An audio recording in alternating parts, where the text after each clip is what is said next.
parler de la clinique du vélo électrique Catch. Commençons tout de suite avec les outils requis aujourd'hui. Premièrement, ça va nous prendre un tournevis étoile pour ajuster les vis de butée. Puis ça va nous prendre aussi une clé 5 mm pour la vis qui retient le câble. Avant de s'attaquer à l'ajustement des vitesses, on va s'assurer que notre patte de dérailleur soit bien droite. Et pour ce faire, on va s'assurer que la cage de notre dérailleur soit bien alignée avec les pignons de la cassette. Ensuite, on va vérifier les limites de notre dérailleur. Donc, il faut retirer toute la tension sur le câble. Et les limites, on les ajuste avec les deux vis de butée. Ces butées-là, c'est vraiment des limites physiques qui vont déterminer la course du dérailleur, où elle commence et où elle s'arrête. La première qu'on va ajuster, c'est celle qui est marquée d'un H pour les vitesses hautes, pour le plus petit des pignons. On positionne la butée de manière à ce que la chaîne soit bien droite entre le petit pignon et le premier galet du dérailleur. Maintenant, on va répéter l'opération avec la butée L pour low speed, les vitesses basses. Poussez délicatement sur votre dérailleur en faisant tourner les pédales jusqu'à temps que votre chaîne rejoigne le plus grand pignon. La chaîne doit se rendre sur le grand pignon et s'y arrêter, sans le dépasser. Quand votre limite est bien ajustée, relâchez délicatement le dérailleur pour faire descendre la chaîne sur le plus petit des pignons. Avant de rattacher le câble de tension au dérailleur, on va s'assurer que nos barilets sont remis à zéro.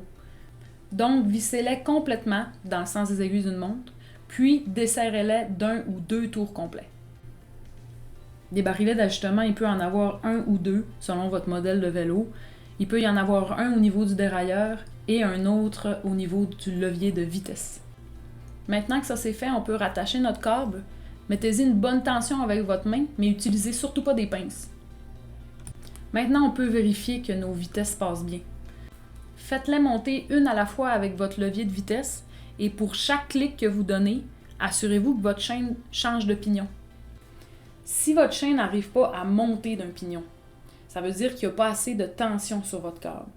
Dévissez l'un ou l'autre de vos barilets pour rajouter de la tension. Quand votre chaîne est arrivée tout en haut de votre cassette en faisant de beaux déplacements, silencieux, redescendez tranquillement d'une vitesse à la fois. Si votre chaîne a de la difficulté à descendre de pignon, ça veut dire qu'il y a trop de tension sur le câble. Vissez un de vos barilets d'ajustement juste à temps que la chaîne fasse un beau déplacement, silencieux. Vous pouvez monter et descendre comme ça sur la cassette plusieurs fois jusqu'à temps que la tension sur le câble vous semble impeccable. Il faut que les déplacements soient francs, silencieux, efficaces. La dernière étape, ça va être de vérifier notre B-tension, soit la hauteur du dérailleur par rapport au pignon.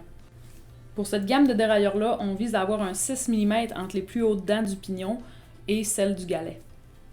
Et le B-tension, ça s'ajuste avec cette vis-là qui est derrière la patte de dérailleur. Et voilà! Si vous avez bien suivi les étapes, vous devriez avoir un dérailleur sur la coche. Merci d'avoir regardé la vidéo et n'hésitez pas à vous abonner pour plus de conseils sur la réparation de vos vélos électriques.